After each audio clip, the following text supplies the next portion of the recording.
Right, I think we are live now. So welcome to today's lunch hour on how has the EU changed post-Brexit. My name is Jannike Wachowiak and I'm a researcher at the UKICE Changing Europe. And for today's discussion, I am joined by an excellent panel of experts. We have Christine Reh, who is Professor of European Politics at the Hertie School in Berlin. We have Fabian Zuleeg, who is the Chief Executive and Chief Economist at the European Policy Centre, a think tank based in Brussels. And we have Anand Menon, who is our Director at UKICE Changing Europe and also a Professor of European Politics and Foreign Affairs at King's College London. So when we discuss the impact of Brexit, we often focus on what's happening in the UK. But actually, the EU has also changed in many ways. And Brexit is really only one factor in this. There's also the wider geopolitical context, the pandemic, the war in Ukraine, which have left a mark on the EU. So today we have about an hour to unpack these changes and to explore what direction the EU might take in the coming years. For those of you who are listening online, you can pop your questions into the Slido throughout the discussion. Please keep them short if you can. And if you want to make my job a bit easier, you can also vote for the questions that you find the most interesting, and I will try to come to as many as I can throughout the discussion. So to kick us off, I basically want to start with the question of today's lunch hour. So in what ways is this a different EU to the one that the UK left? What do you think are the major changes that we've seen in recent years? Christina, do you want to kick us off maybe? Sure, thank you very much, and thank you for inviting us to the lunch hour. So I think if we think about the EU over its first decades, pretty much almost until Brexit, I think we would think about two things in particular. We would think about regulation and the regulatory state, and I think we would think about competition and the single market. Now, if I look at the EU post-Brexit and post-Brexit, broadly speaking, post-2020, I think we see two pillars which are new and which are completely different from what we know about the EU. So the first is security. I think we all obviously know about the war in Ukraine, but also I think crucially, or even more crucially, the noises that come from the US about potential reduction of US support for the European Union. So I think security has become quite an important pillar, of course, still very much driven by the member states, but increasingly also by the European Commission. The second point is, I think a regulating EU works and has this well-known Brussels effect, right? I know Bradford's point, but it only works if global norms apply. And I think what we have seen over the past years is a real erosion of those norms, in particular by the EU's partner, the US, right, the IRA, and tariffs put on goods from China in particular, but also from the EU in the area of green technologies only.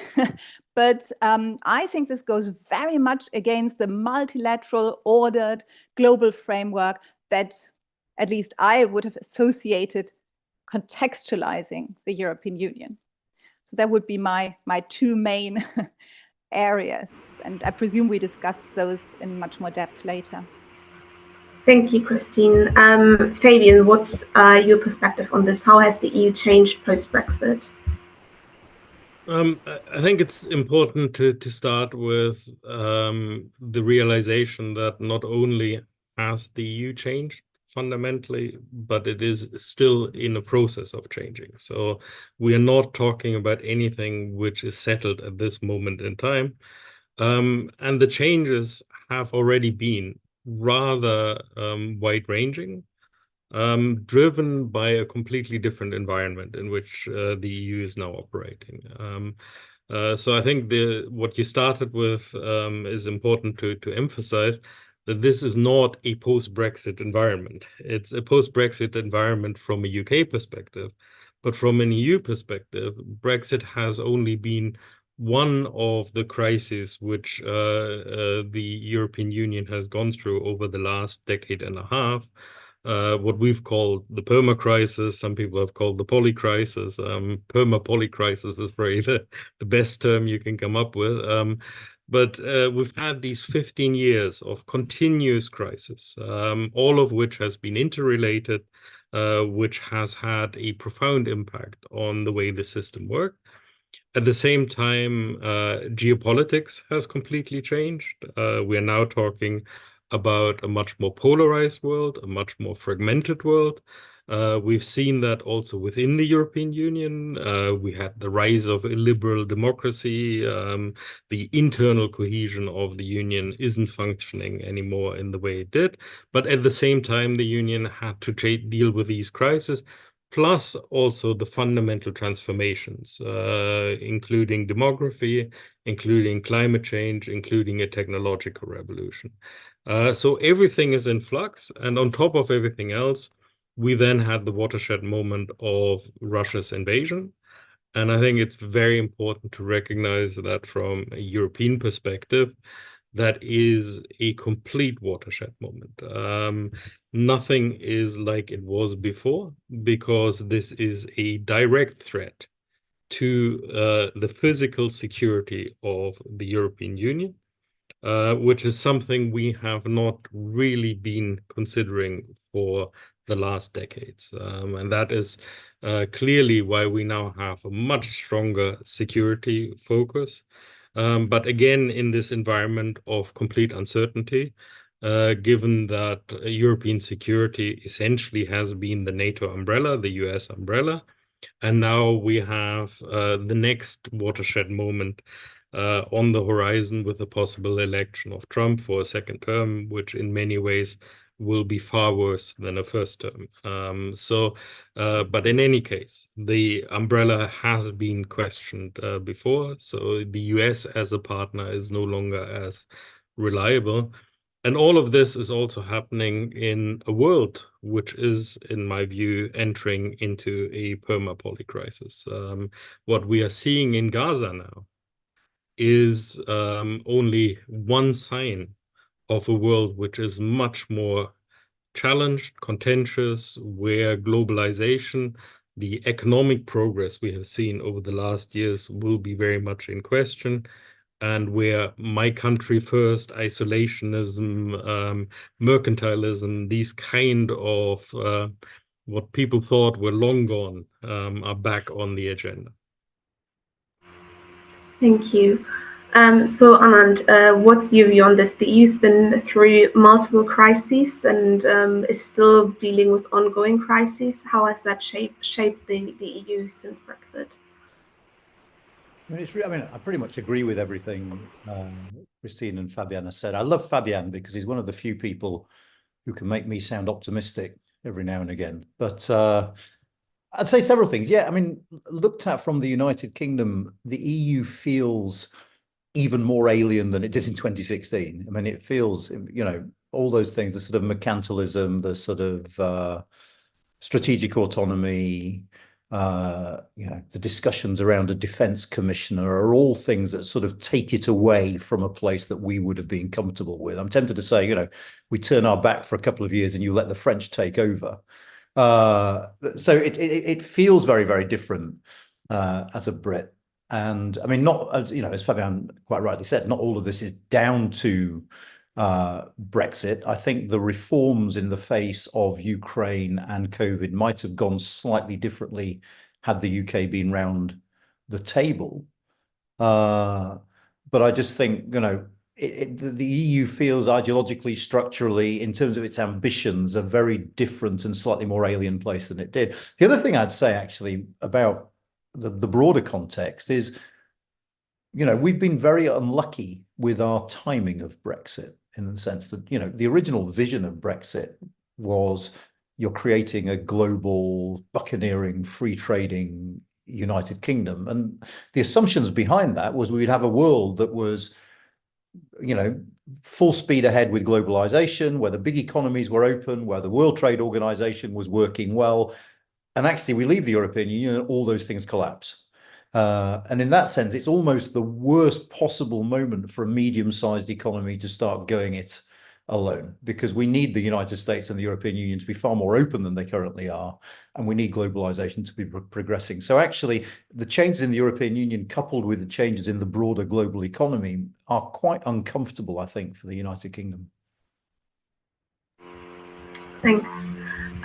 So Anand already alluded to it, but there is, of course, a question around to what extent these changes would have been possible with the UK still inside the club. And I guess with some of the changes that you've already talked about, kind of a stronger role for the Commission when it comes to defence, but also joint borrowing to finance the post-COVID recovery. There is a question around whether the UK's departure has actually made it easier for the EU to pursue these changes. And we also have a similar question around that in the Slido, actually, which is, would the EU's response to the war in Ukraine have been another if the UK was still a member? So up to you which area you pick in terms of whether the response would have been a different one. But Fabian, do you want to kick us off? I mean, I think in one way it is unknowable, because what we have seen is a union which was very much driven by crisis, and what kind of response you're going to get in a crisis is not something you can predict. Because we still had, when we're talking about any of these examples, we still had significant resistance within the system against some of these changes, but they happened anyway, and they happened because the external drivers were so strong. Now, clearly, the UK would have been a different kettle of fish because the UK is bigger. It was one of the big countries. It was also quite often, when it came to certain issues, a rallying point for those who wanted to hide behind someone else saying no. It was convenient to have the UK there. So I think, yes, it probably would have made some of these decisions more difficult.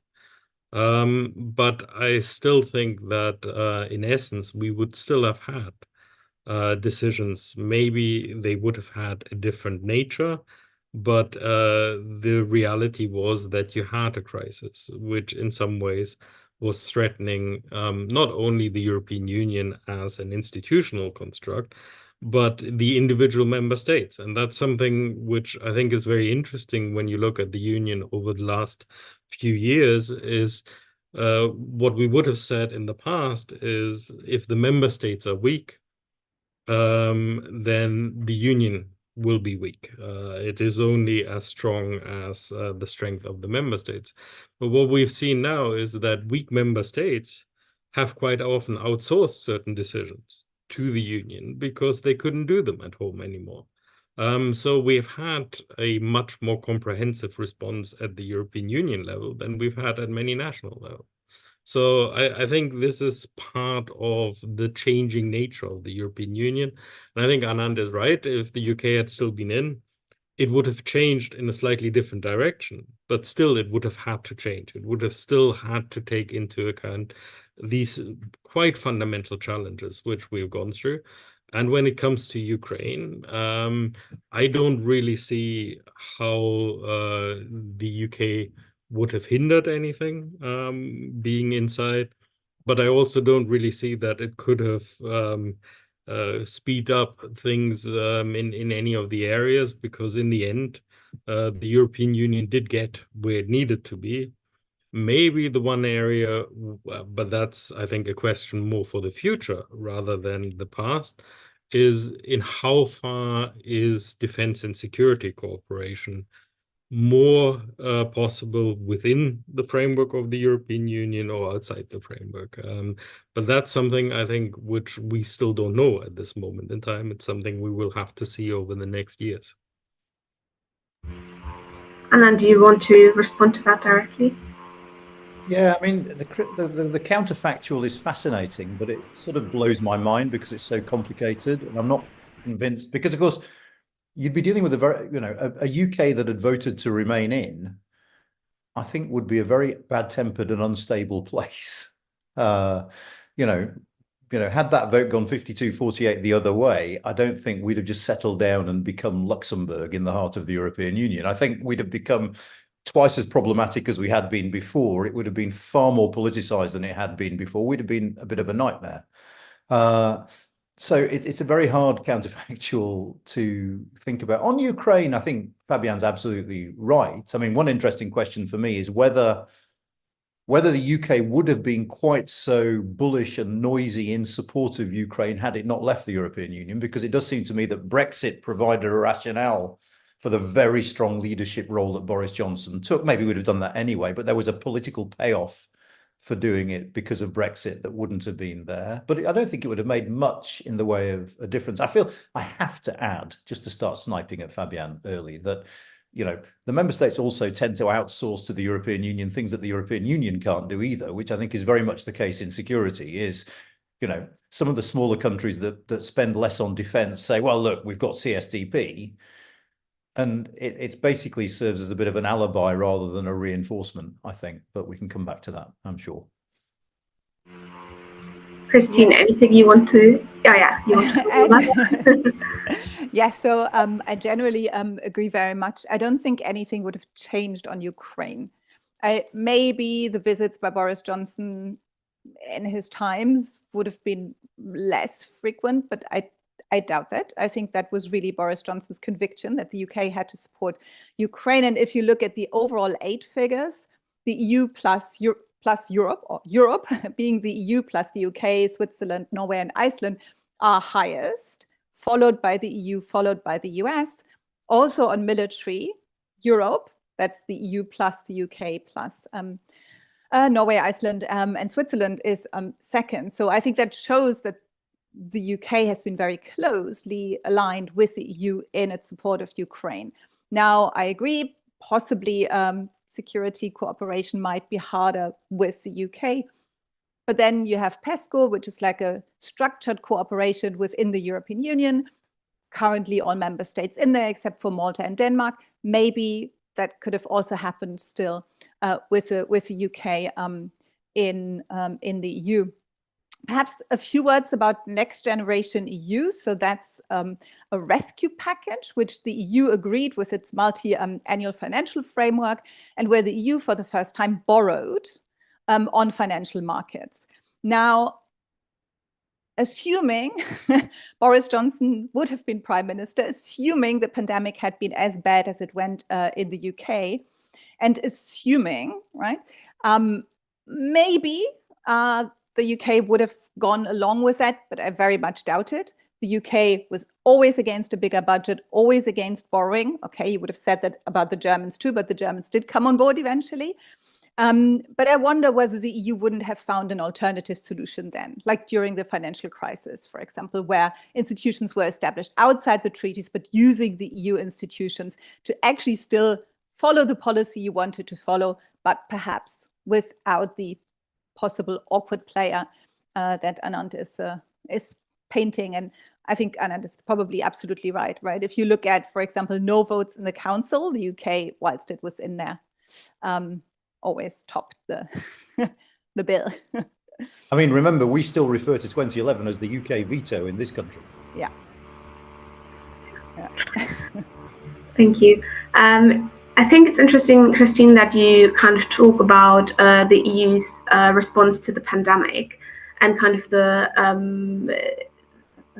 far-reaching instruments that it introduced both within and beyond the EU treaties, and how the EU expanded its responsibilities in response to kind of recent crises with kind of joint procurement of vaccines, but also joint borrowing, joint procurement of ammunition for Ukraine.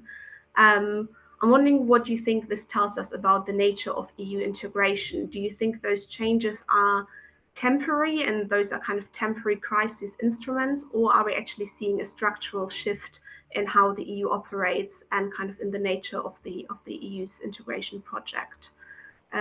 Christine, do you want to start?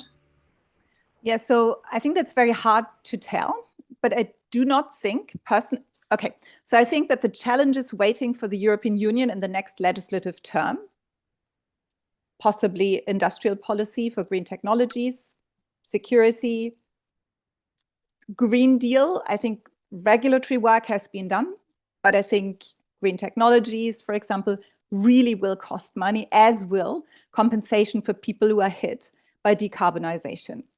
All this, and again, I think this is very much different from the EU as we knew it, will be very, very costly.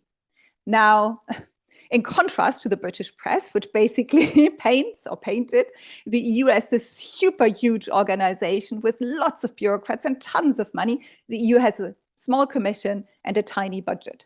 So there's no way, I think, the EU, with its current budget, would be able to meet the costs, right, that will be coming its way.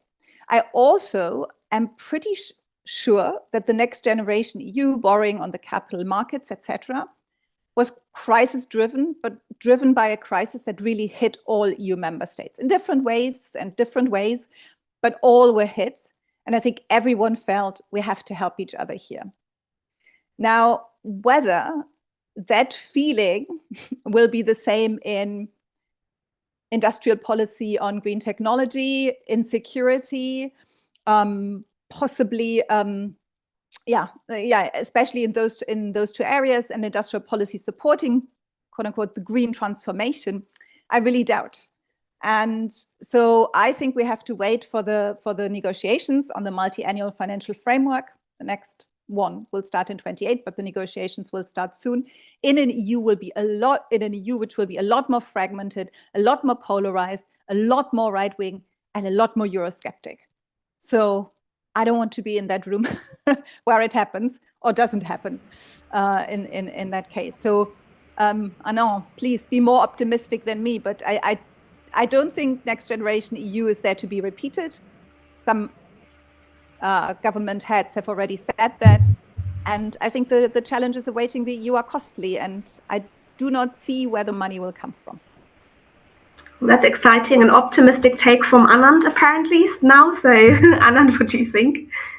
I think I might disappoint you. I mean, it's quite striking that missing from Christina's list was enlargement, which just makes the whole thing even more expensive and makes it even more zero-sum. And it's related, of course, to all the other challenges. Absolutely. Especially absolutely. Security. Yeah. Yeah, I mean, the one thing that fascinates me about how the EU has changed in the last decade and a half, and this probably just reveals my age rather than anything else, is that it's done so without an intergovernmental conference. It's done so without treaty reform, which, you know, I was learning about the European Union for the first time in sort of 1988, 1990. So it was Single European Act, it was Maastricht, it was Amsterdam, it was, you know, whenever the EU wanted to do anything at all, the first thing was, let's change the treaties so we can do it more easily. And actually, I have been amazed by the ability of the European Union to adapt without changing its treaties.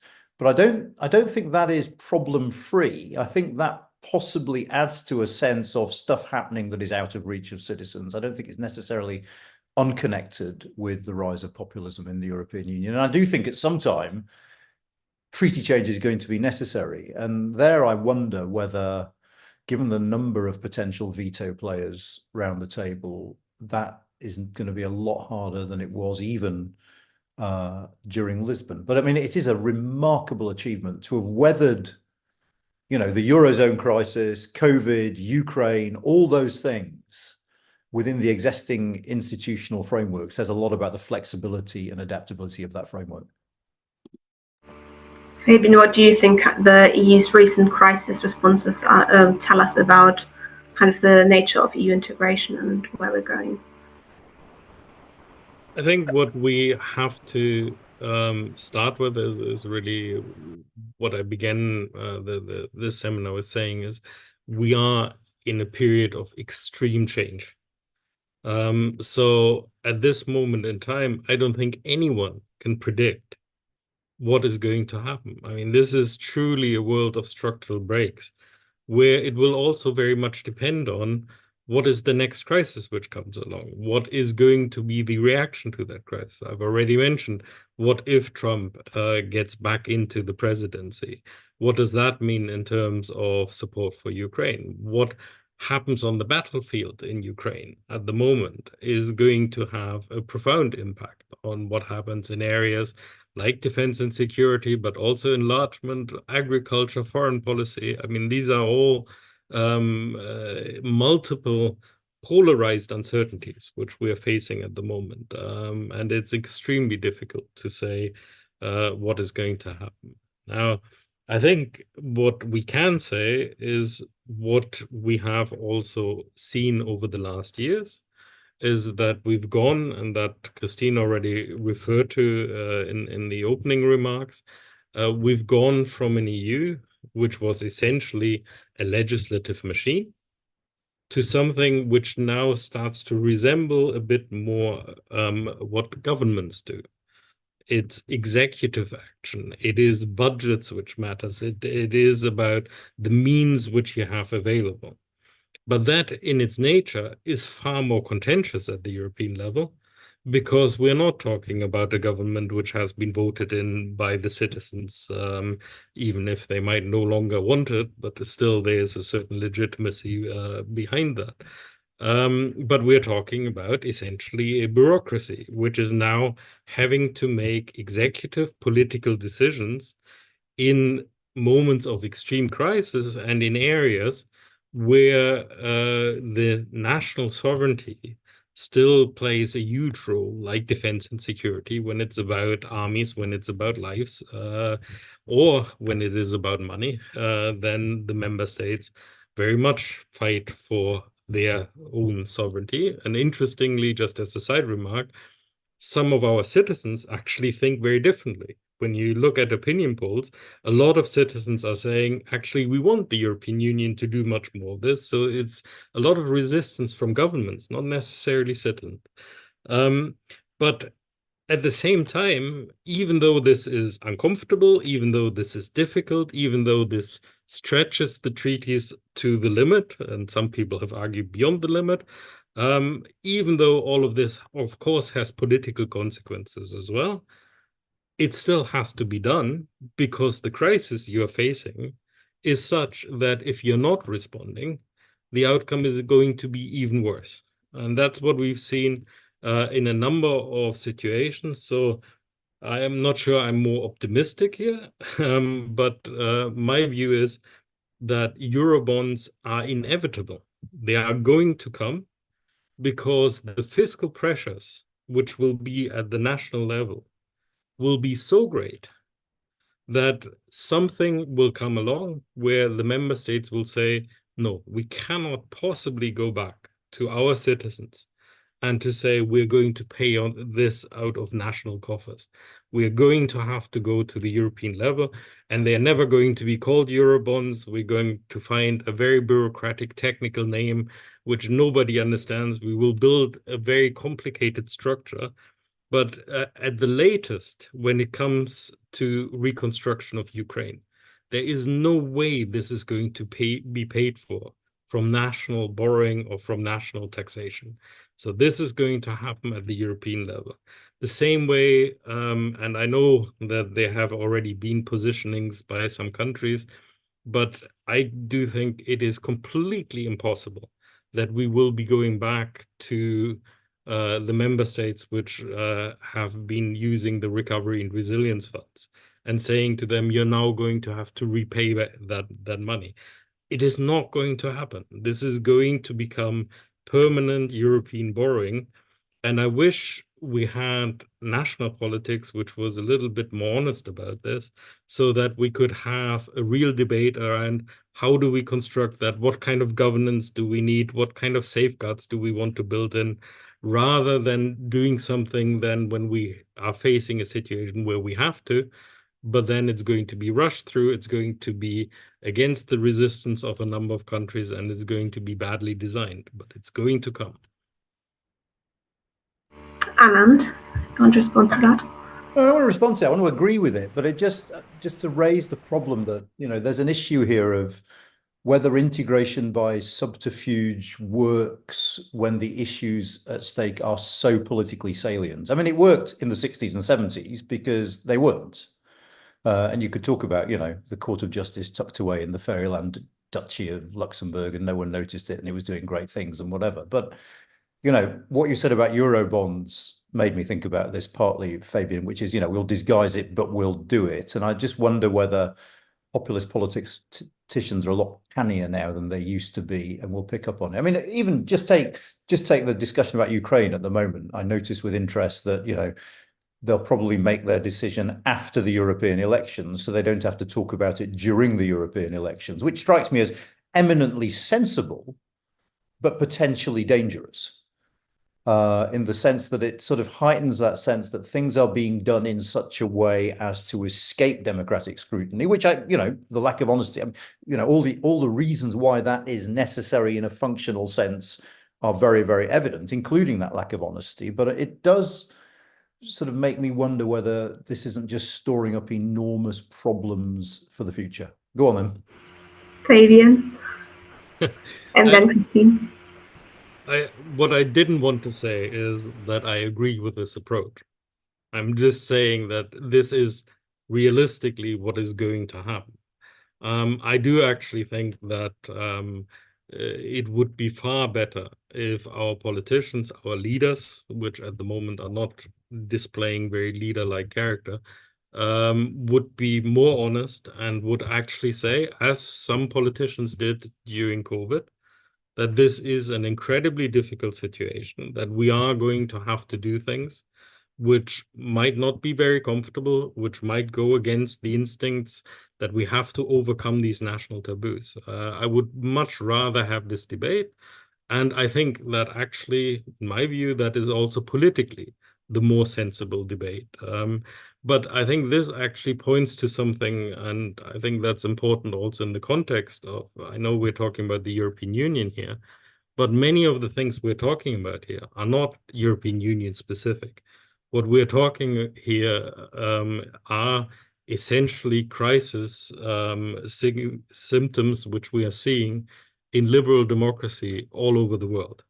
So it has very little to do with the European integration process, but it has a lot to do with what is actually happening with liberal democracy in a more contested and a more challenging era, where we don't have, especially for Western Europe, that wonderful period of continuous progress, of a very centrist political consensus, which the European Union was clearly part of for most of the countries of Europe. That period is gone, and now we actually have to prove that our system works in bad times as well as good. And that is a much more challenging proposition in any political system.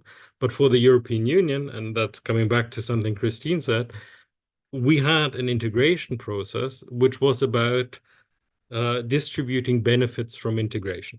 And that was easy because you could always compensate those who were losing out. If you had the single market, there were more winners than losers, and the losers got something out of the process as well.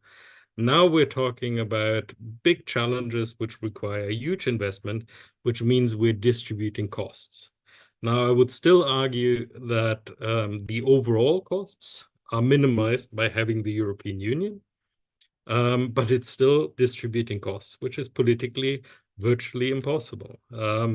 But this is something which democracy now has to face because it is a different era. And the one thing, I might not agree with a lot of things that the German government is doing at the moment, but the one thing which I would certainly say is it is a Zeitenwende, or at least it should be, but then we should also act like it's the beginning of a new era. And at the moment, we're still trying to pretend that we can continue to do things as we did before. And that's not going to work. And that's also my response to you, Anand, when you were talking about defense and security. I'm not talking about what we've done in the past decades. That was always a sideshow to NATO. It wasn't a very serious part of the overall European integration process, even in those areas where there were competences which were very far, few and far between anyway. But I'm talking about what potentially can happen now.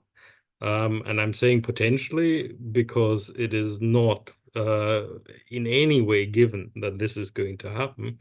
But I think there it is also important to recognize that Brexit did not only have an impact on decision making in the European Union, it also, for at least a number of years, completely made cooperation between the UK and the EU impossible.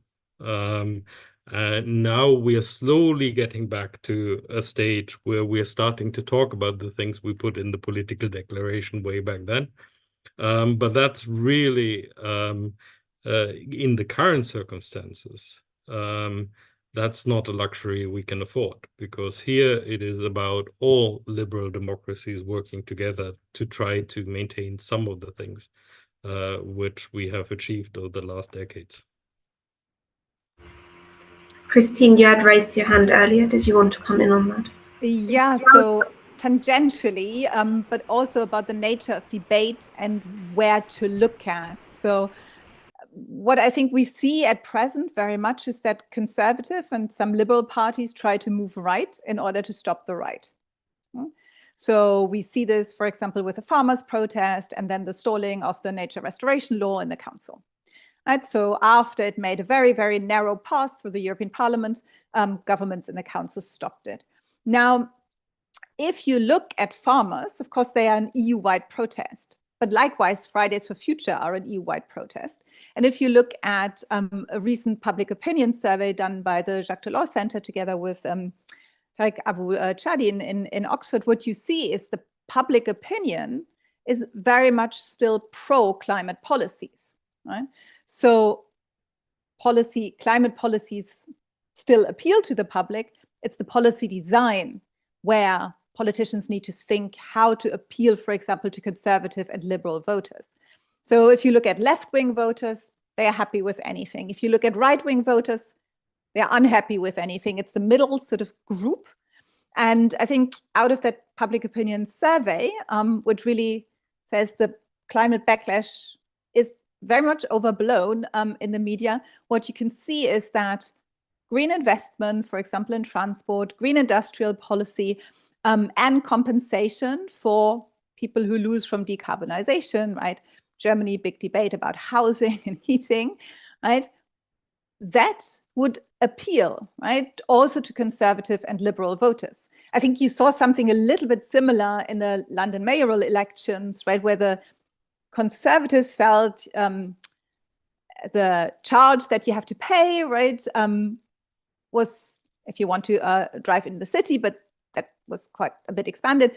The conservatives thought, okay, people don't want that, and went back on green promises, which Cameron, for example, and also Boris Johnson were very fond of. So I think what parties at the moment do is they move to the right without, conservative parties, without really looking at what actually moves their potential electorate, right? Or how can you appeal to voters who are as yet undecided whether they will vote? For example, women are a high percentage, right, of that group. So I think, in addition to debate, I completely agree with Anand and Fabian that we need more debate. But I think we also simply need to look at those polls and really try to understand much better where the voters come from, what the voters want, and whether you really need to move that far to the right to stop the right, or whether you can stop the right through good policy design that is much more mainstream, so to speak. Anand, you want to come in on that, and then Fabian as well, but I also want to move into a bit more of a discussion on security and defense after that. No, it's just on what Christine said. I mean, every single bit of sort of political science evidence that I've seen points to the fact that this sort of accommodation doesn't work. I think it's actually, I think the evidence is overwhelmingly clear. You try and accommodate the far right, voters aren't idiots. They'll vote for the real thing, not a pale centrist imitation that's speaking the same language. So there are, I can't think of many examples where the centre right adopting further right-wing policies to try and neutralise the right has actually worked. And I agree with you on net zero. And we in the UK have exactly the same thing, where some politicians talk as if the public are far more sceptical than they really are. I think ULEZ and the London mayoral thing was a specific case, though, and it's quite difficult to generalize from, because actually the thing about those ultra low emission zones is it turns out they apply to very, very few vehicles. I mean, what happens with those schemes is when they come into being, most people realize they're not affected, and that changes things. But I do think down the line there is going to be an issue about upfront costs on major things. You talked about housing. We have exactly the same debate here about, you know, heat pumps versus gas central heating. There are genuine upfront costs there that I think are going to be politically difficult to manage, because you can't sidestep them. At a certain point in the process of the transition to net zero, those costs become real. And at that point, it's either you pay or the taxpayer pays and subsidizes. And I think, you know, that will become a far harder conversation. Can I just, one thing on Anand's point? I think I completely agree with you. Few people are hit, right, by ULEZ. I don't think it was the fact that people were hit. I think it was the fact that the media reported it and the Tories read it as if people felt they were hit. So, sorry, this sounds a bit complicated, but I think it was a spin on a non-message that then moved the Tory policy. And I think this is happening quite a bit at present. And my point would be, well, look at public opinion polls and look at what voters actually really want and who is hit by it. And I couldn't agree more on compensation up front. And that will, again, be extremely costly. Fabian, briefly on this, and then I want to move on to security and defense. Well, I'll link it to defense and security, because I think the important point for me here is that it has to do with the way political debate is changing and the way we are dealing with these challenges, with this new era in which we are. And I think on climate, we have made a mistake in the past, because what we've essentially tried to tell people is that this will be done costlessly. We will be able to move without impacting on people's lifestyles. And the reality is that in all countries where we are now reaching a point where also the low-hanging fruits, the indirect things have been done, we are now moving into areas where people are feeling it directly in their pocket. And the response is, well, you told us this was not going to hurt. You told us this actually benefits our company, so let them pay for it, not us. So I think this is part of political messaging, which we got wrong. I think there is a very strong support overall for continuing to move in that direction. But it has to be sold very differently. And people have to understand that this will also mean sacrifices. But people are not stupid. People are seeing a world in crisis, and they are seeing that, yes, it will mean making changes. And I think the one thing which politicians should be emphasizing much more is the intergenerational argument. It is about who's coming after us, where we really are going to have to make those changes. And I think it's exactly the same when it comes to defense and security. Of course, having to spend enormous amounts of money on Ukraine and on our own defense and security is going to have an impact on our lifestyles. It is going to be something which is very difficult to manage, also because it means you have to make choices. You have to deal with trade-offs between different policy areas. When you look at, and you can do this at the European level, but you can also do it at the national level. If you look at where is this money going to come from, then you can identify very quickly a number of groups which are going to be hurt because the money is going to flow from one area to another area. But we have to tell people that the honest situation is, if you're in a war, then you are going to have to do things to protect yourself, which are going to cost you. And that is a difficult message, but I think it is a much more convincing message than trying to tell people, no, we are all going to manage that. And I think this was a major mistake also directly after the invasion, because directly after the invasion, in many populations, people felt that this was their war. They felt this was a threat to them. And then our politicians told them, don't worry, we'll deal with this. This is not your problem. It's something which we're going to deal with. And then, of course, they will turn to the populists who will say, well, actually, we don't need to do any of this at all. So I think we need a different political debate. Unfortunately, the last thing we're going to see is a different political debate during this European election campaign.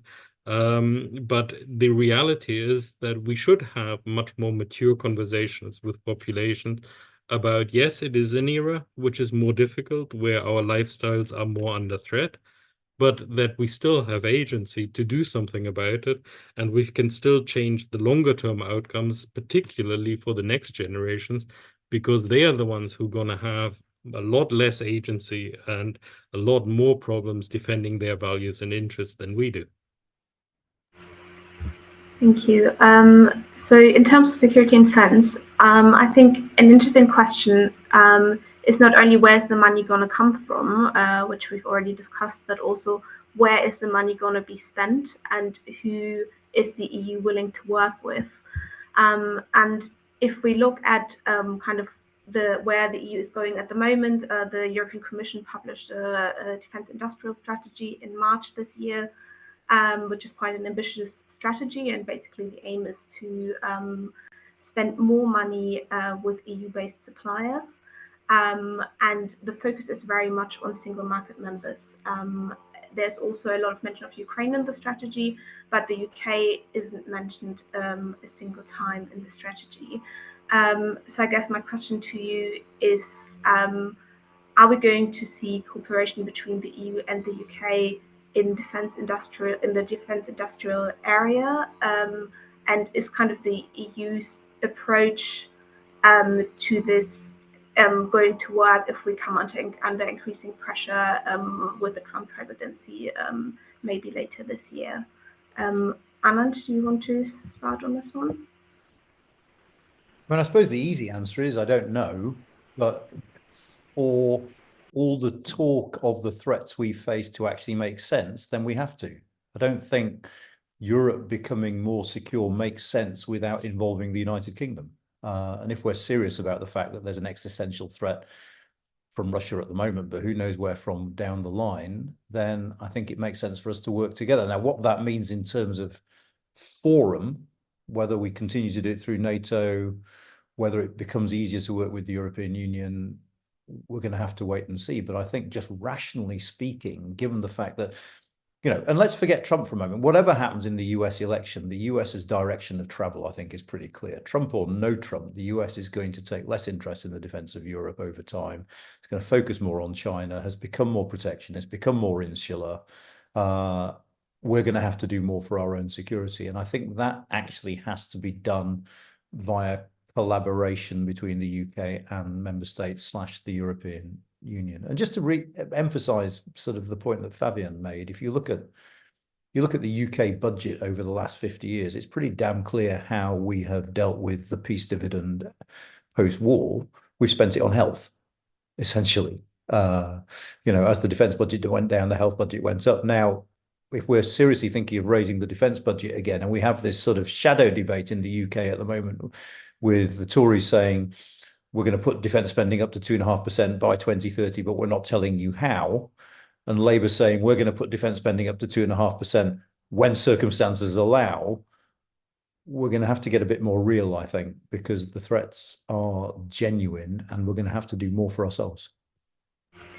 Fabian, you said we're kind of at the moment going back to some of the ideas that are in the political declaration from 2019. I guess the question is, given how the kind of geopolitical context has changed since 2019, is that enough? Well, it certainly isn't enough. And I think in reflecting also Anand's comment, of course, when you look at it, taking a step back, you could very clearly say it makes eminent sense. But the problem with a lot of policy at the moment in all liberal democracies is that those things which make eminent sense don't necessarily happen. Very often I feel it's actually less likely that they happen if they make eminent sense.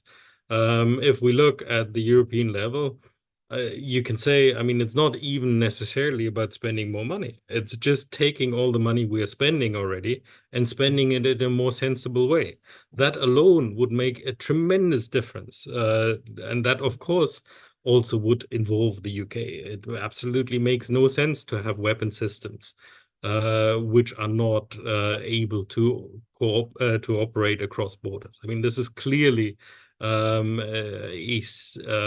debate where we should be driven by common sense. But the reality is it's about politics, and it's about the many difficult political decisions which would then have to be taken, including debates around industrial policy, which are always extremely difficult. So if we have a common European defense sector, do we have a common European industrial policy? Because if you have one without the other, it becomes very difficult. If we are talking about a common defense sector, do we have the same rules about exports? Now, you can talk to many governments and many parliaments about that. And while they say on the one hand, yes, we want a more rational defense sector, but that's a step too far. So it's actually those practical decisions where things are going to be very difficult. I think one of the key things where there is an important cooperation between the UK and the European Union outside the immediate defense sector is actually around technology and capital markets, where it makes eminent sense for Europe to have access to British capital markets, where Britain then accepts also that it has a particular role and has to follow particular sets of rules. Now, again, this is all about politics. This is all about in how far we can have some of these sensible debates and come to a conclusion on them. Now, I have to say, I think whatever one might think about the current British government, in many ways, it is too late for a step change with this government, not least because it doesn't have the time to implement anything which is being decided now. But there should be these kind of discussions now between the future Labour government and the European Union, both at the national and at the European level, about how do we make these practical things happening? How do we actually fulfill the common sense? I don't see that they're happening at the moment. But for me, this is certainly part of the response Europe should have to deal with these common challenges which we put in the political declaration. And Christine.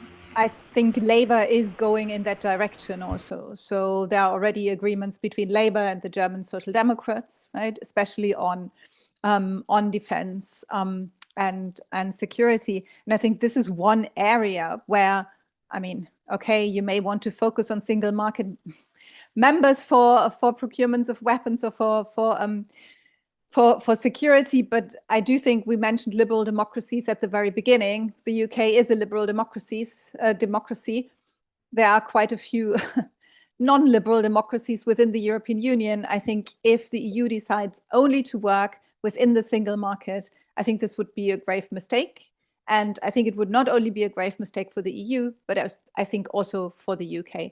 I do think those two partners must work together in the area of defense and security. And I think it is going to become a lot more likely under Labour, or also more practicable. Yeah, I think a big question is going to be in terms of all the things that Labour has proposed, to what extent the two sides will be able to overcome some of their Brexit sensitivities as well. I mean, we've seen already some negative reactions to some of the proposals that Labour has put forward, which maybe weren't quite as nuanced as the ones in the political declaration. So I think there's still a lot of scope for kind of misunderstanding and low levels of trust getting into the way. But if you look at a potential future Labour Prime Minister, I presume we will have a Labour Prime Minister in future. I mean, Keir Starmer is so much more a politician works with the European Union in the European Union way. He's a lawyer, he's sober, he's calm. I think also a new start would really help the relationships in a little better with Sunak. But I would put my hope into a new Labour government. I don't think relations will change completely. I think the way Brexit worked well for the EU in terms of the EPA and the focus on trade on goods rather than services. But I do think a new government would also be a new start for the European Union. My opinion. Anand, did you just raise your hand? Yeah, I mean, I think that's right, though I was struck, the whole thing, I think what Jannike was referring to was this idea that Labour had said we'd like regular access to the Foreign Affairs Council. And that whole thing was such a farce that either you're dealing with a party that hasn't really got to grips with what the European Union is, which I hope isn't true, or it was misreported, which some on the Labour front bench said that the FT have got this wrong. This isn't what we said at all. But I mean, as Fabian said, I do hope that they're talking already, because actually getting this right from the start is going to be so important to setting the right tone. And what we really don't want is a sort of car crash like this, or like the thing over youth mobility, scarring the first few weeks or months of a Labour government, because that will set the tone and it will be a negative one. Thank you. So we only have 4 minutes left in our discussion. It's been a bit of a tour de force of topics, I'd say. I want to finish with a very UK-centric question, which is the favorite question in the Slido, which I'm going to pose to all of you, which is how willing are EU members to consider the UK rejoining? So if I could have a minute or so from each of you on this one. And I may be also against the backdrop of our discussion of obviously the UK would be joining a very different EU, and what would that mean? Fabian, you look very keen to start on this one. Thanks, Jannike. I'm going to start it with not answering the question because I think it isn't a realistic prospect for the immediate future. And if something is not a realistic project for the next years, then also EU member states are not going to seriously think about it. There is no consideration at the moment about the role of the UK. Actually, when you are looking at the debate in Europe, it is striking how absent the UK has become from all of the debates, even in areas where there is a direct relationship or concern. I think if at some point in future there was a democratically legitimized decision in the UK to rejoin, the European Union would be in no position to say no to that. But then it comes to what is democratically legitimized, what are the conditions around that, what are the timeframes, what are also the conditions of joining. And the one thing which I think is entirely clear, whatever changes have happened in the European Union and will continue to happen until that point, would have to be accepted by the UK. The UK could not join and then through the act of rejoining, change the European Union or turn the time back to something which was there beforehand. That would be impossible. So it would be changing a very different European Union, also a European Union where even existing member states have some problems with what is happening, because things are happening which goes against some of the things member states have said they would never allow happening. And that's, I think, the lesson over the last years from a world in crisis, is the European Union will do things which even surprise the member states. It will go further than anyone would have thought possible. I mean, if you just list the things which have happened over the last years, there's no way anyone 5 years ago, 3 years ago would have said this is even possible to happen. So this is something where the UK really has to also invest, in my view, a lot more in keeping up with where the European Union is now and not still talk about the European Union in terms of a debate which is 10 years or 20 years back? Christine, briefly from you. I would absolutely agree with Fabian, adding to that, of course, the UK had opt-outs, right? Had an opt-out from the euro, had quite a special position in the European Union. And of course, were the UK wanting to rejoin, it would need to take the legal path that other future members might want or have to take. I think, and Anand criticized me earlier that didn't criticize, suggested I should have talked about enlargement also. I think the EU needs to really think how to deal with its neighborhood. And I think the UK is part of its neighborhood. Not every country in the neighborhood will be able to join. I think the European neighborhood policy as such, right, didn't fly. But what does the EU want to do with its quote unquote outer ring? Like, how does the EU want to integrate countries? And I mean, you can, of course, go from full enlargement to associate membership to differentiated European Union. And I would hope that starting with the European political community, right, which the UK is going to host soon, that there will be dialogue, there will be debate, and that the two sides will get closer to each other and perhaps develop a good cooperative relationship before the UK may consider rejoining. Anand? Well, I think at the moment, the member states are giving the question about as much time and thought as they're giving to, making me the next high representative, i.e. none whatsoever. As Fabian said, and I'm slightly disappointed that I've agreed with Fabian so much today, which is something that worries me, but it's not on the agenda now. But to go back to where we started, the EU is becoming ever more foreign. The direction of travel of the European Union is a direction that will make the Brits more uncomfortable rather than less uncomfortable. Now, you might say, thinking back to 1970, an informed observer might look at the European community and think there's no way Britain's going to join an organization that spends so much money propping up French agriculture, but we did. So, that might happen again. But I'd just say that the European Union feels, even a relatively short time after Brexit, a lot more foreign than it did in 2016. Thank you. That's our discussion for today. I feel like we could have discussed a lot more topics. Where's the EU going on enlargement, the neighborhood, EPC, strategic autonomy, EU reforms, and so on. So maybe we should make this into a series rather than a one-time seminar. The boss is giving me the thumb up, so that's good. But for today, I just want to say thank you to our panelists, and particularly to Christine and Fabian for joining us today from Berlin and Brussels. It's much, much appreciated. I really enjoyed hearing your thoughts. And thank you to our audience for listening and for sending so many questions into the Slido. Sorry we couldn't get to all of them. And last but not least, do sign up to our other events. We have a big migration conference on the 11th of June. And we will also discuss the outcome of the European Parliament elections on the 12th of June. So do sign up to those events. And yeah, thank you again to our panel. Lovely to see you and speak soon. Thank you. Thank you very much. Bye-bye, everyone. Thank you very much. Thank you.